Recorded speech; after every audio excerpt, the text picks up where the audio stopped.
जिनसे हम बाजार की बातें करेंगे, बाजार का रुझान समझेंगे, साथ ही दर्शकों के बहुत सारे सवालों के जवाब भी सुमेश देंगे।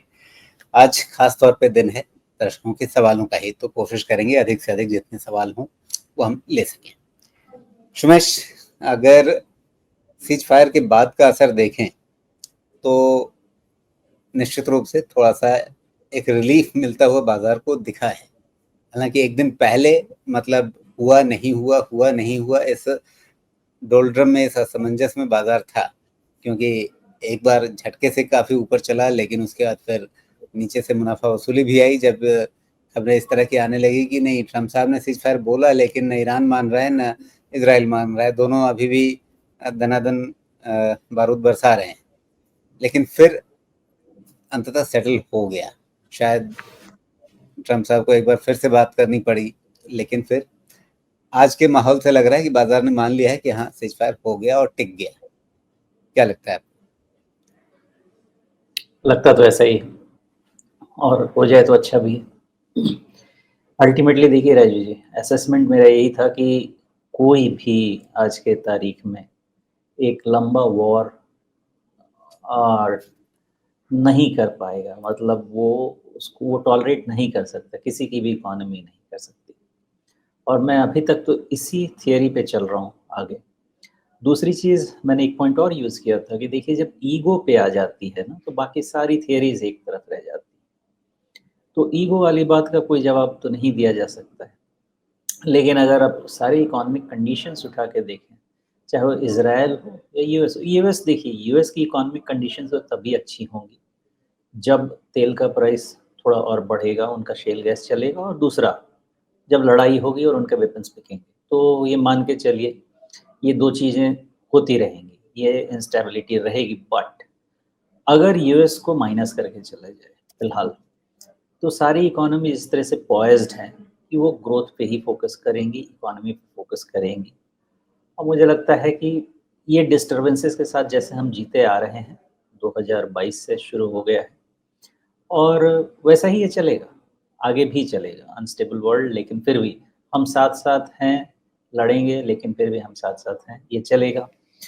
और एकमात्र कंटेंडर अभी तक जो हैं, जो कि कहते हैं कि मैंने हर जगह पीस कराया है नोबेल पीस प्राइज़ के, तो मे बी उसका भी एक रास्ता है कि पहले झगड़ा कराओ, फिर शांति कराओ, फिर पुरस्कार पुरस्कार पाओ।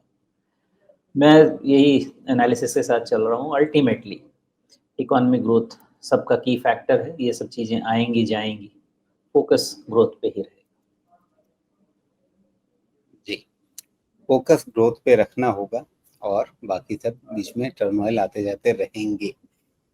ठीक है, हमें तो फोकस ग्रोथ पे रखना है, लेकिन बाकी दुनिया को लगता है कि ग्रोथ का रास्ता दाएं-बाएं से होकर के जाता है कई बार, और खास करके अमेरिका को लगता है कि इधर-उधर पटाखे न छूटें तो फिर उनका धंधा पानी कैसा चलेगा।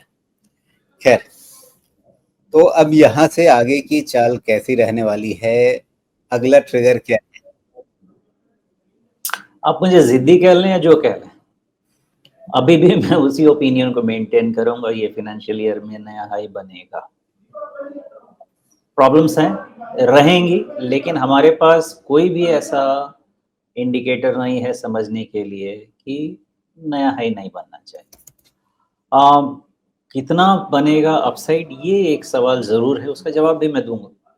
लेकिन मैं इसी व्यू से चल रहा हूँ कि जो इन्वेस्टमेंट बेस्ड डिसीज़न पे आगे बढ़ेगा, उसको ये फ़ाइनेंशियल और शायद अगले फ़ाइनेंशियल भी फ़ायदा होगा। तो असेस करेंगे कितने पे निफ्टी रहती है उसके हिसाब से, बट इन्वेस्टर्स को फ़ायदा होगा अगर वो पेशेंस रखेंगे तो। बाकी ये फुलझड़ी चलती रहेगी, और इसमें किसी को लगे कि रुपी 100 पे चला जाएगा, ऑयल 150 पे चला जाएगा, इंडियन इकोनॉमी रिसेशन में चली जाएगी, उनका कोई जवाब मेरे पास नहीं है।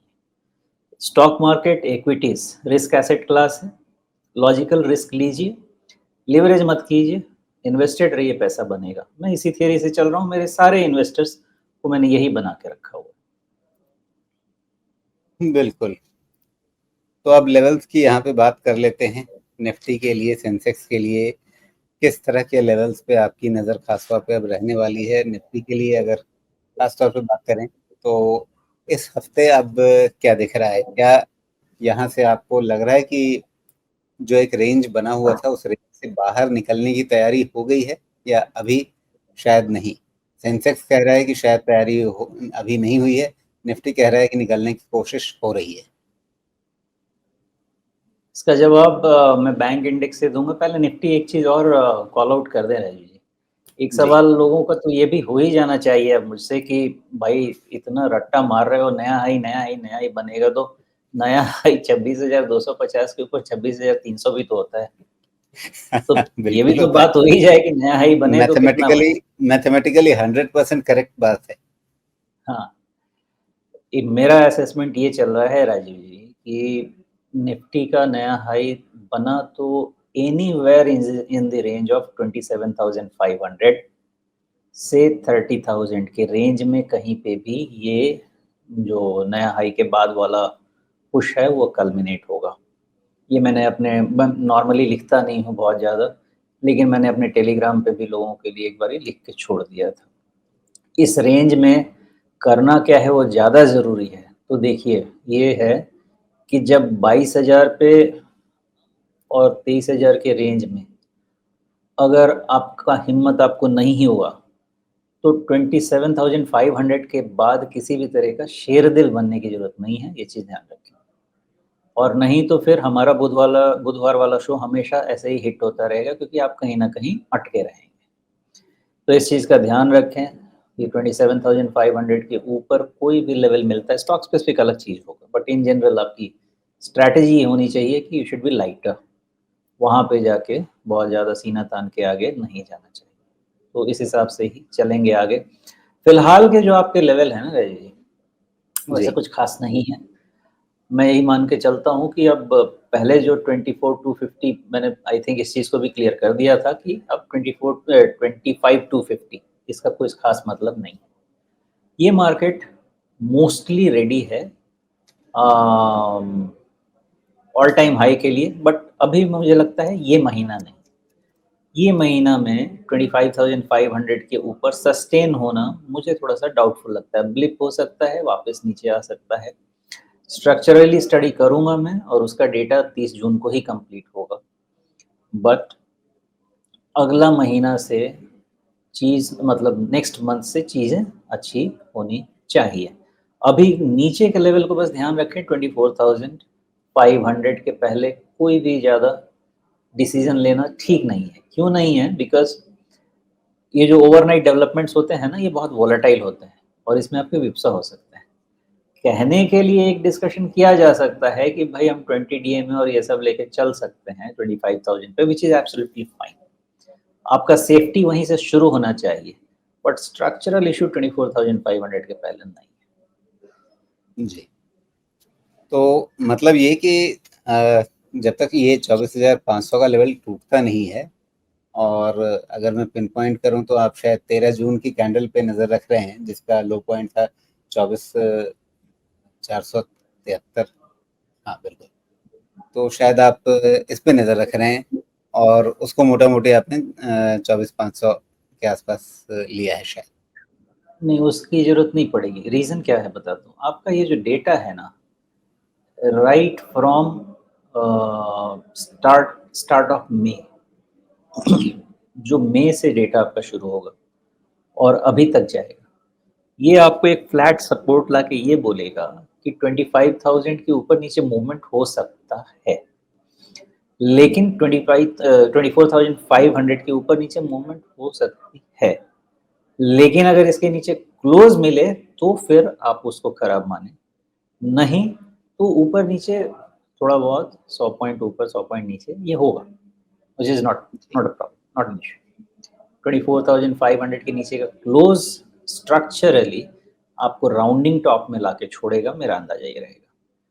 अंटिल देन राउंडिंग सब चीज़ टॉप ठीक है। यानी कि मामला फिर ऐसा हो जाएगा, जो ऊपर से फिर मतलब जो ताज़ा लेवल्स हमने देखे हैं, उससे ज़्यादा आगे जाना मुश्किल हो जाएगा, वो राउंडिंग टॉप वाली स्थिति होगी। ठीक है, लेकिन फिलहाल अभी आप कह रहे हैं कि जब तक ये 24,500 के नीचे नहीं जाता तब तक कोई चिंता नहीं करनी। तो क्या खरीदारी करनी है, ट्रेडिंग के लिए कुछ बेट्स जो लोग ट्रेड करते हैं उनके लिए बनते हैं यहाँ पे? हाँ, हाँ, बिल्कुल है। अभी कोई ख़ास दिक्कत नहीं, लेकिन बाय डिप्स का केस रहे तो ज़्यादा अच्छा है। बहुत जो इमीडिएट मतलब जो बिल्कुल ट्रेड पे फ़ोकस्ड है, वो 25,000 पे ही फ़ोकस्ड रहे। उसके ओके, नीचे फिर ट्रेड छोड़ना चाहिए। जो बाकी पोजिशनल ट्रेडर्स हैं, उनको 24,500 पे ही फ़ोकस रहना चाहिए और अपसाइड का वेट करना चाहिए। जी। लेकिन जिनको पोर्टफोलियो में शेयर जोड़ने हैं, उनके लिए अभी टाइम है या अभी नहीं है? स्टॉक स्पेसिफिक है, लेकिन लार्ज कैप में बहुत कम जगह मिल रही है। मुझे तो कम जगह मिल रही है, बाकियों को पता नहीं। मुझे जी। थोड़ी बहुत जगह जो मिल रही है, मार्केट वो मिड और सेंटीमेंट तो स्मॉल। उल्टा है वहाँ। मार्केट सेंटीमेंट तो कब से ये बना हुआ है कि मिड कैप और स्मॉल कैप ज़्यादा महँगे पड़े हुए हैं। मुझे पहले भी वही जगह मिली थी अभी भी वही जगह मिल रही है। मुझे लार्ज कैप में थोड़ा इश्यूज़ हो रहे हैं, नहीं मिल पा रहा है वहाँ पे। सेफ्टी नेट कम लग रहा है मुझे। ओके, मतलब क्या वहाँ पर मसला हो रहा है जो वैल्यूएशन वर्सेस ग्रोथ का? वही है, एग्ज़ैक्टली वही है, वैल्यूएशन वर्सेस ग्रोथ का। एक जी, असम्पशन ये हो सकता है कि थोड़ा वैल्यूएशन एक्सपेंसिव इसलिए है कि आने वाला समय ग्रोथ ला के दे। जो fag end of this calendar year में जो लिक्विडिटी आएगी, वो सब ला के दे। लेकिन उस असम्पशन के अलावा भी मुझे ऐसा लगता है कि large cap at this juncture trade के लिए बेटर सूटेड है और स्टॉक पिकिंग के लिए आपको मिड और स्मॉल कैप में जाना पड़ेगा। इन्वेस्टमेंट के जी, लिए, आई एम सॉरी। ओके। लेकिन बैंक आज क्यों ठंडा पड़ा रहा? ठीक है, हरे निशान में रहा, लेकिन बीच-बीच में थोड़ी लाली भी दिखी, थोड़ा सुस्त बैठा रहा। हुँ। तो बैंक इसलिए ठंडा पड़ा रहा, यही आपका लेवल है। आज का जो हाई है ना, नहीं, अब बैंक ठंडा नहीं पड़ा रहेगा। आई थिंक इसमें भी अब कभी भी शॉर्ट कवरिंग हो सकती है, कभी भी हो सकती है। हुँ, हुँ। बैंक या तो ये वाला हफ्ता को छोड़ना पड़ेगा हमको। अगले हफ्ते से बड़ी मूवमेंट कहीं न कहीं होने के चांसेस रहेंगे। ये हफ्ता शायद कंसोलिडेशन में निकल जाए। जी, लेकिन इसमें मुझे एक ट्रेंड चैनल जैसा कुछ बनने की सूरत दिखती है और एक आध कैंडल्स को मैं इग्नोर करूँगा और आप जो मैथमेटिकली प्रिसिजन आप देखते हैं, मैं उसको भी थोड़ा इग्नोर करूँगा तो फिर शायद मुझे एक चैनल मिल जाएगा। हाँ, बिल्कुल।